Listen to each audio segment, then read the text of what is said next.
Salutations, everybody. Today we're going to talk about a game that we done like 20 years ago. Pretty much the same age as I am. And I never got past it. Or neither did my dad, named pretty much the same title, Rick. And I'm pretty much Eli. Anyways, here it is. It's Star Wars The Emperor Strikes Back by Lucasfilm. First time I ever played the Star Wars game is basically the sequel based off the film. As we all know, that Star Wars was a big huge hit from its amazing sequel films and less popular prequel films. How it all happened in the 90s. If you're wondering why this is going so fast, I'm doing it on speedness.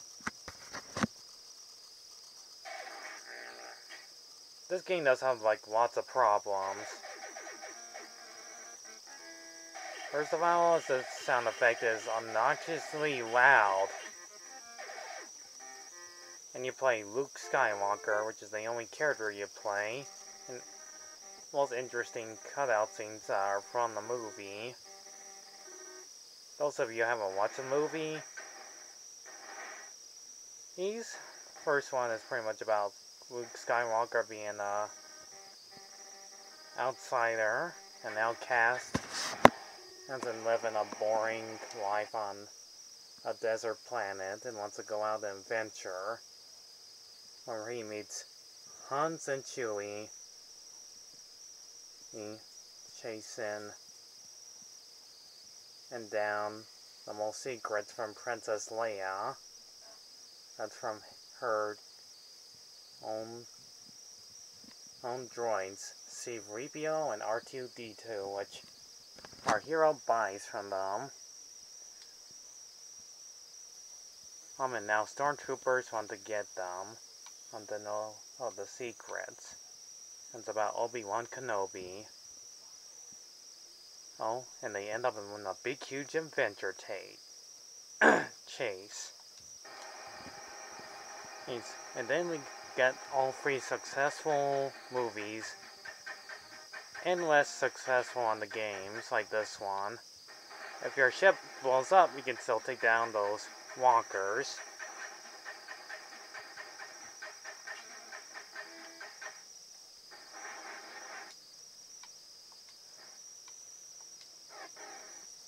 This game has like several levels to go through.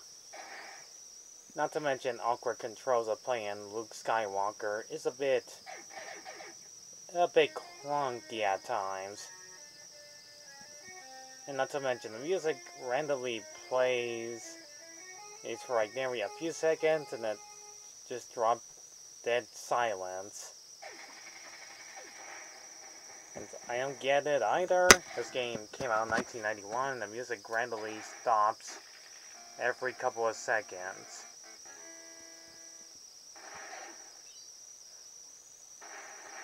But to this game's credit, and we do hear like a few voiceovers by Obi-Wan Kenobi saying, "Use the Force, Luke." Okay, and hear Darth Vader's breathing sound effect that sound like a bunch of wavy sounds.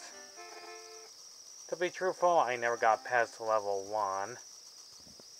So I'm basically showing you this entire gameplay on the big screen here. Confusing thing in level designs, knowing where you're supposed to go, only use weapons like your blaster and lightsaber, selecting other items on the way, finding foes, platforming, and for you to meet Yoda, a Jedi Master.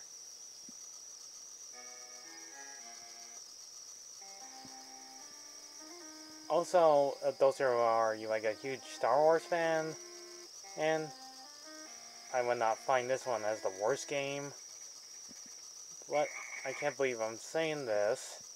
this is not really a great game, even though it's the third time I had to talk about a game that's not really that fantastic. Because this is a Star Wars thing. It's supposed to be excitingly good. Oh, they're great. But no, it isn't. It does have a few good things. Fighting mini-bosses are simply easy, including Darth Vader, which is also part of the training montage from the movie. And you have to go to the level of Dagobah system. When you ride your X-Wing shooting in TIE fighters. That's also part of the movie's deleted scene, which I find actually pretty cool.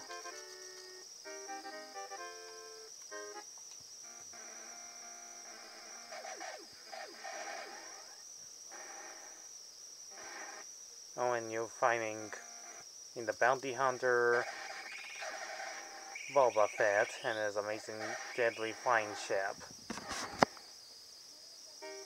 Hate to admit, the backgrounds for an old NES game don't look that bad, but this is actually not the final NES game they ever did in the 90s. The last one I talked about was The Jungle Book, came out in 1994. That was the final time they stopped doing NES games. But this game does have so many flaws going on, it's almost impossible to avoid these enemies' attacks. And every time we react to these enemies, that music keeps playing over and over again. It gets almost frustratingly annoying. But we should get ready to fight Darth Vader, the real Darth Vader, in an epic battle.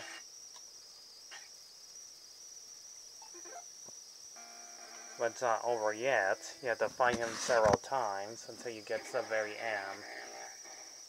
Not to mention, you can probably beat this game like less than 20 or 30 minutes.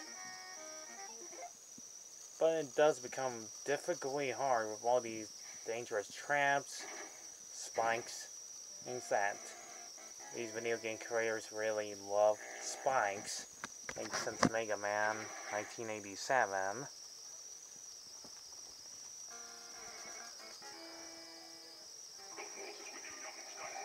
And yep, you hear James Earl Jones' voice in this one too. Which I hate to admit, that's pretty cool. And the game ends right there. Congratulations, young Jedi Knight.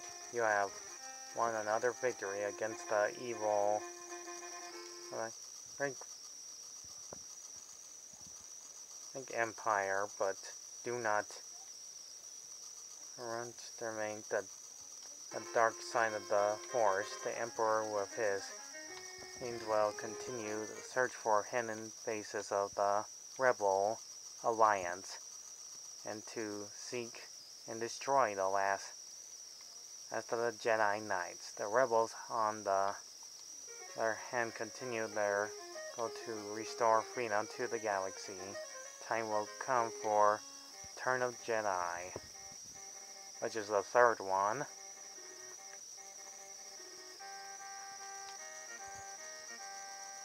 And that was Star Wars Empire Strikes Back. I already heard lots of reviews on how much this game is really bad. But I guess some people are not impressed about some games that are precisely that great.